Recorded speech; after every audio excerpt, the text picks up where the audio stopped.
Hello and welcome back to the Eyes of O Gaming channel for something a little bit different than the standard game reviews or mod showcases that I normally do.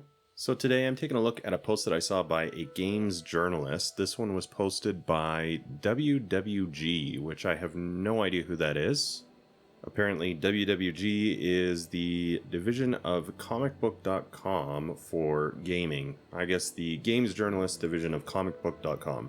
So their clickbait headline that they posted is the thing that clickbaited me into reading the article. It says, if Oblivion Remastered is anything to go by, we don't need Fallout 3 or New Vegas remasters. So immediately I was interested, and I also didn't understand where they were coming from. I've played the Oblivion Remaster and I really enjoy it, so I don't know what their exact issue is. So let's go ahead and take a look at this article. It says that the Oblivion Remastered was disappointing. Let's not do that again. Okay, so I completely disagree with that statement. Now, I know that there's some issues with Oblivion Remastered. It's got some bugs, but if you know anything about Bethesda, then that's kind of par for the course. Like, I remember back in the day when I first got Oblivion, I made it through the first part of the tutorial when you come out of the dungeon and basically rounded around the corner, and then the game crashed. I loaded it again and the game crashed. And so I thought this was a piece of garbage game and I put it aside, didn't play it for a long time. Basically it sat on the shelf for months. I finally put it back in and just fell in love with it. I guess they had patched it or done something. At the end of the day, when the game was working, it became one of my favorite games of all time, especially at the time. So that's not a defense of Bethesda having buggy games when they come out. Of course, they should do a lot more when they release these games, but whatever. It's pretty much standard for Bethesda that you're going to have a buggy release, and then you get some patches and it takes like a year or more, and then the game is finally in a very good, stable state. Usually there's still some bugs, but it's better. It's like Skyrim. When Skyrim first came out, I got it opening night. I waited in line and actually picked it up at the midnight release, and Skyrim didn't work either, so you couldn't really play it for a little while. You had to wait for the patches. But anyway, I'm getting totally sidetracked. Let's get back to the article. So the Fallout TV show wrapped up its season, so I guess that's why this article is coming out. It says it's no small secret that both Fallout 3 and Fallout New Vegas appear to be getting remaster treatment in the nearish future. And really, I think that makes a lot of sense, especially considering the Oblivion Remaster came out and it did pretty well, I think, in sales, outperforming what they expected. So with Fallout 3 being almost 20 years old at this point, it would make sense to do some kind of a remaster, re-release of it. It was a very popular game back in the day. I think that a remaster would actually go over well, but anyway. So the article says, while we have little go on, the length of time it's taking for Bethesda to produce these said remasters seems to imply that these remasters will go above and beyond the expected, much like 2025's The Elder Scrolls IV Oblivion Remastered. Then they go on to say that while the idea of Unreal Engine 5 iteration of both Fallout 3 and New Vegas is exciting to some people, for this particular journalist, they say it is a nightmare. And it says for all of Oblivion Remastered's many improvements, it did something that the original experience that prevents it from being a true definitive edition. And of course, they don't want this to happen to Fallout 3 or New Vegas. So what is the cardinal sin that the remaster does to Oblivion? Let's see. So they say that Oblivion has some good elements, but it hasn't aged well. They don't like the simplification from Morrowind's complex RPG systems. We already know about this. This is what the game is. You can't really do much about that unless you completely remake the game from the ground up. They say its visuals range from striking to unbearably ugly, and its narrative, while padded early on with famous faces and iconic lines, under-delivers. Wow. So, yeah, it was a product of its time. I will definitely agree with that. It has, I guess over time, as they say, it hasn't aged well. I wouldn't go so far to say that there's visuals that are unbearably ugly. Yeah, there's some that are odd, especially by modern gaming standards. Even back in the day, it was kind of odd. Like, even the NPCs had sort of a weird look. As far as the narrative, I don't really understand where they're coming from when they say it underdelivers. Some of the dialogue is kind of odd, it gets a little repetitive, that kind of thing, but the overall narrative itself is actually pretty solid, I thought. Honestly, when I compare Oblivion and Skyrim, I feel like that the overall story of Oblivion is a little bit better than Skyrim, like the Oblivion Gates and the invasion of Mehrunes Dagon. Compare that to the Dragon's Return in Alduin. I like both, but I think that the overall narrative of Oblivion is still a little bit better than Skyrim even. So I just don't understand their point here.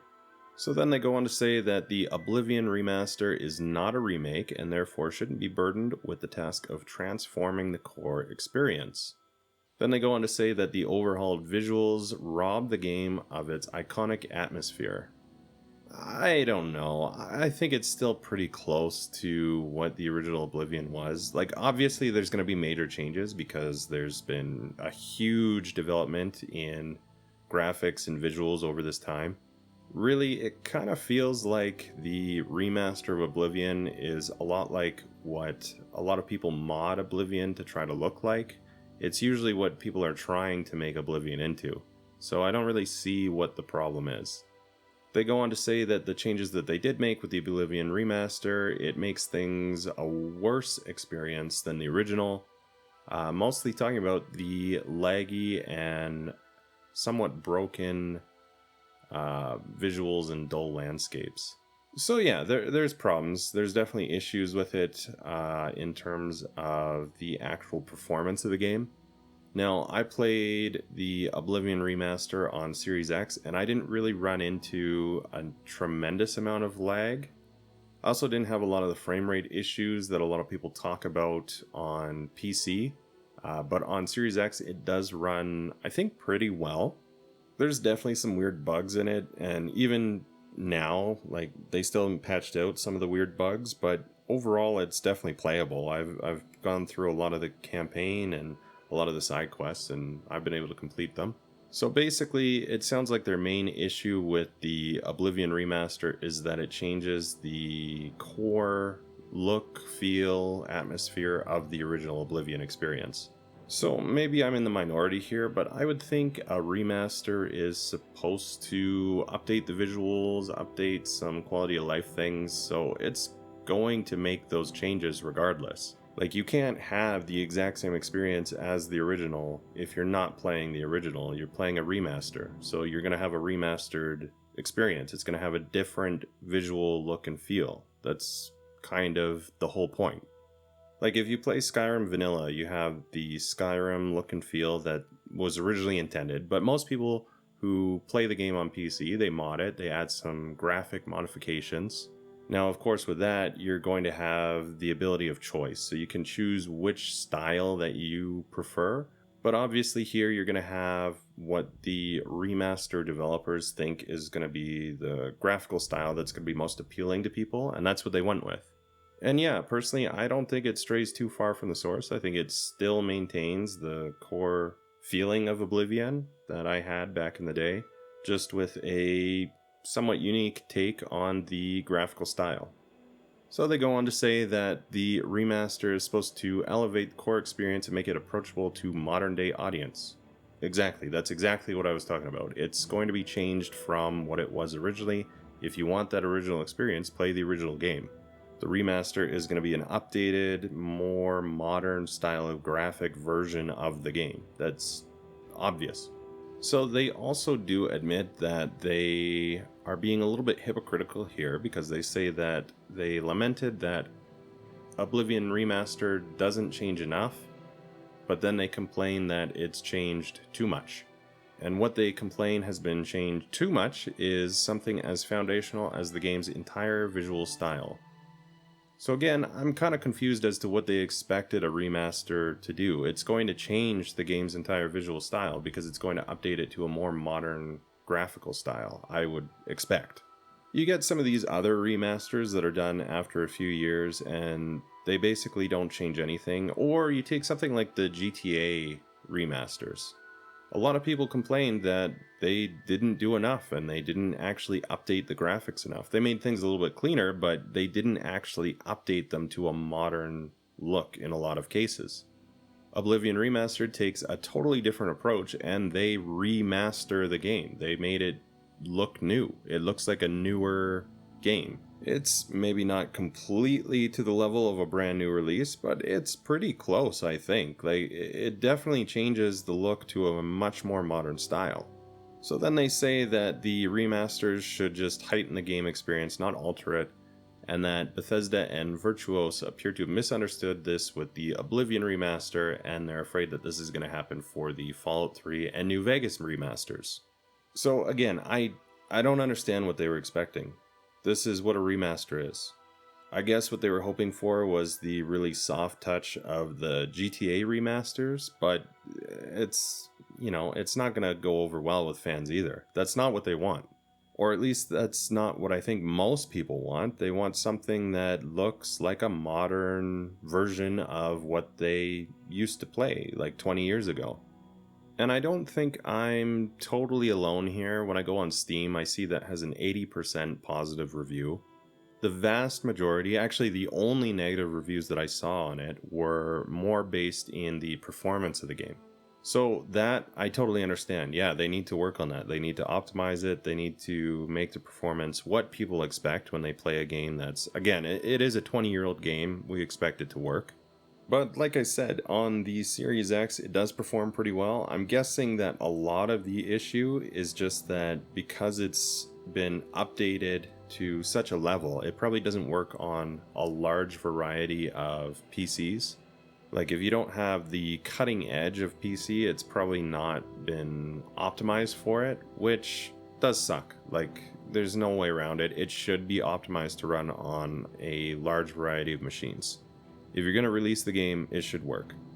But as far as the remaster itself, in terms of the look and feel, not including the lagginess that a lot of PC users experience, I think they did really well, and I think they released something that a lot of people really do like, and they like the style that they went in, they like the direction that they took.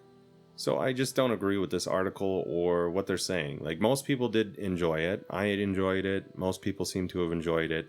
I get that they altered the visuals, but I kind of assumed that they were going to. They said that they were going to, so that's to be expected. If you want that original experience, play the original game.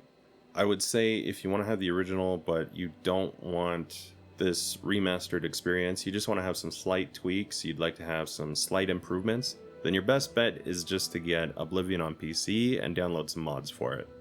But who knows, maybe you totally disagree with me, maybe you agree with the journalist in the article here. If so, let me know down in the comments what you think.